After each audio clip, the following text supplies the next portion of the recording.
we will study Fayol's principles of management. But before that, let's see background and history of Henry Fayol. He was born in 1841 in France. He graduated as a mining engineer in 1860 from National School of Mining. After his graduation, he joined a French coal mining company as an engineer. After a couple of years, he was promoted as a manager. He was appointed as the managing director of his company in 1866. At that time, the company suffered heavy losses and was nearly bankrupt. Henry Fayol adopted his principles in that critical situation and converted his organization into a strong financial position organization and record of profits and dividends over a long period.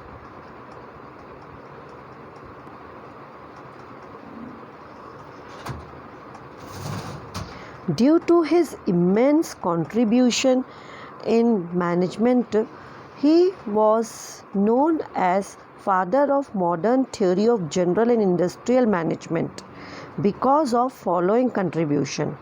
He developed 14 principles of management which are universally applicable until now, irrespective of nature and size of the organization. He divided general and industrial management into 6 groups, that is technical, commercial, financial, security, accounting and managerial. He categorized management as a separate function and justified it to be an essential factor of production. Now let's see his principles of management. He propounded 14 principles of management, that is division of work, authority, discipline, unity of command, unity of direction, then order, scalar change, centralization and decentralization, remuneration to employees, subordination of individual interest to general interest, equity, stability of tenure, initiative and esprit de corps. Now let's study first principle, that is division of work. According to this principle, the whole work must be divided and subdivided into small tasks and allotted to various persons according to their experience in a particular area. Subdivision of work not only makes the work simpler but also helps the individual in acquiring speed and accuracy in his performance. This principle stresses on the specialization of job. So, what are the positive effects of following this principle? Number 1, leads to specialization. It improves efficiency, results in increase in output. That's why reduces workloads. Now, if this principle is violated, so what are the consequences? There will be no benefit of specialization, lack of efficiency, chances of duplication of work. That means many times it happens that without allocation of work, it may happen then same work is done by more than one employee. Okay, continue with the next principle, that is authority and responsibility. So according to the Fayol, responsibility involves being accountable and is therefore linked to authority. And authority is what? Authority is power to take decisions and giving orders, and responsibility is to accomplishing the task at right time effectively. Granting authority without responsibility leads to irresponsible behavior, whereas responsibility without authority makes the person ineffective. There must be a balance between the two. That is, they must go hand in hand for best results. Sufficient authority should be delegated to the subordinate to enable him to discharge his duties. If authority is less, the subordinate will not be able to perform his duties well. If he is given excessive authority, he may use his authority in inappropriate manner. For example, the managing director of the company has doubled the target of the production department. To achieve this target, authority according to need shall be granted, like appointment of necessary laborers, foremen, etc. In case these things are not allowed, the production manager cannot be held responsible for achieving this target. Now see positive effects of this principle. So it prevents misuse of authority. It helps in meeting responsibilities on time without any delay. That means helpful in achieving target. Now adverse effect of violation of this principle. It delay in completion of work due to less authority if this principle is violated. Misuse of authority due to excessive authority. Overburden with work with excess responsibility. Now go ahead with next principle, that is discipline.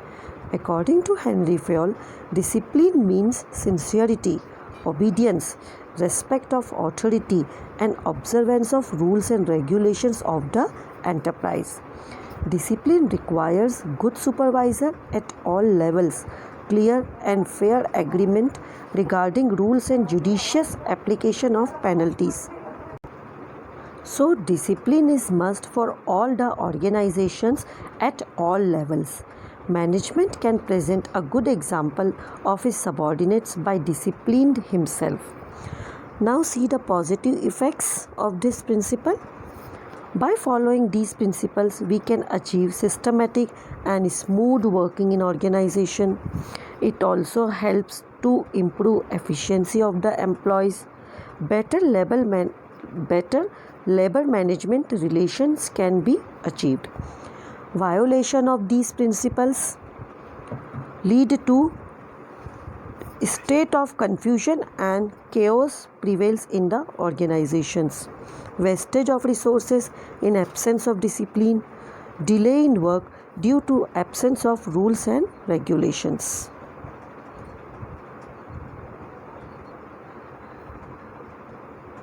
Coming up the next principle, that is unity of command.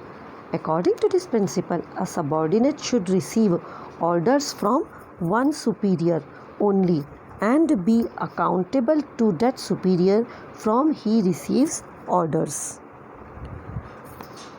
If a subordinate gets order from more than one superior, then he will get confused and will not be able to judge whose order are to be executed first.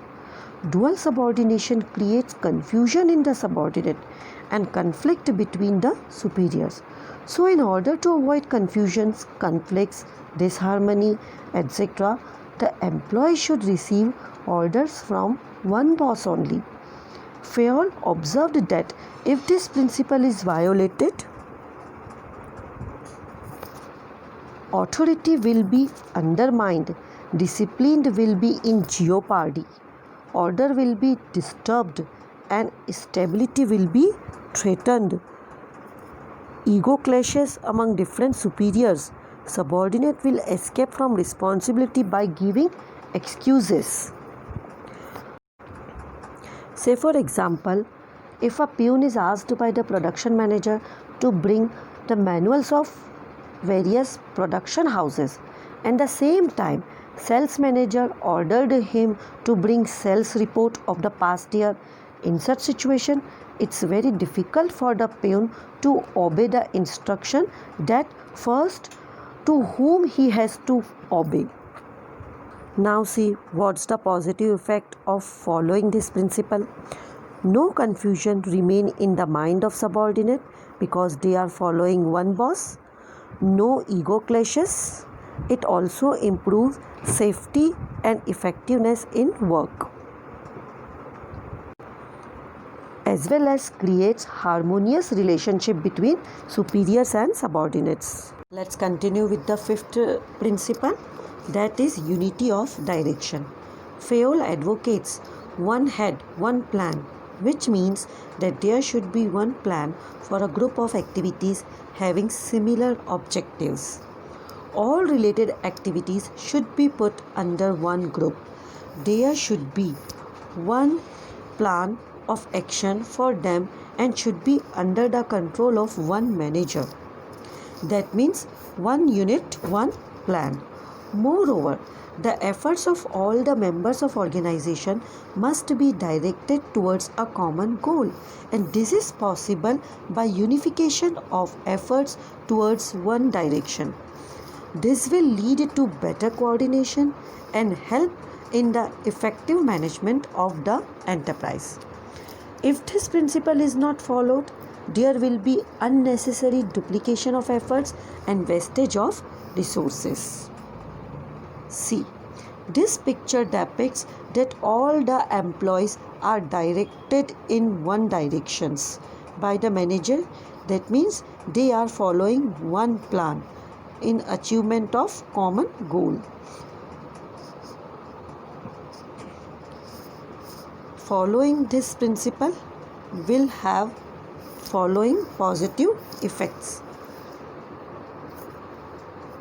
Achievement of organizational goal, unity of action towards one direction only. Efforts of all the employees get unified towards one direction. It also promotes specialization. If this principle is not followed, then it leads to lack of coordination, wastage of efforts and resources, difficulty in achieving organizational objective. Next principle is subordination of individual interest to general interest. According to Fayol, organizational interest should be given more priority as compared to individual interest of an employee. The business enterprise is superior to individual employees. The interest of an organization must supersede the interest of individual or employees. This principle calls for recognition of goals of individuals with those of the organization. However, if reconciliation is not possible, then the general interest must supersede individual interest. It means that the selfish attitude of an individual should be surrendered if it affects the interest of the enterprisation. For example, managers should not take unfit decisions by taking bribes or by giving benefit to their relatives, which is not beneficial of organization. Positive effects of these principles are concentration on organizational objective, coordination between the individual and organizational objectives. Now, consequences of violation of this principle: non-attainment of organizational goal. Even employee will also suffer in long run. Priority of individual interest may lead to ego clashes. Next one is remuneration of persons. You know what is remuneration? Remuneration is the final rewards given to the employees for putting their efforts in the organization, and remuneration is the best motivator for the employees, so it must be justified, which makes employees satisfied. Fayol is of the opinion that the employees should get a fair remuneration so that the employees and the owners find equal amount of satisfaction. This will create harmonious relations in the enterprise and build up the workforce of contented employees. Consequently, the working of the company would be smooth. Wages should be determined on the basis of cost of living, prevailing wage rate, financial position of the concern, and work and job assigned, minimum wage act of the government. On the other hand, remuneration as per the financial capacity of the firm should be paid. For example, in a particular year, the concern has earned more profits than expected. Then, apart from giving extra profit to shareholders and owners, the remuneration of employees should be increased in order to ensure stability in the organization and to get maximum effort from employees. Now, see the positive effects. Employees get motivated by creating harmonious relationship between management and workers, development of the spirit of the dedication among the employees, stability in the organization is enhanced. Now, adverse effect of violation: dissatisfaction and demotivation of employees. It also increases labor turnover. Relationship between management and workers will be deteriorated.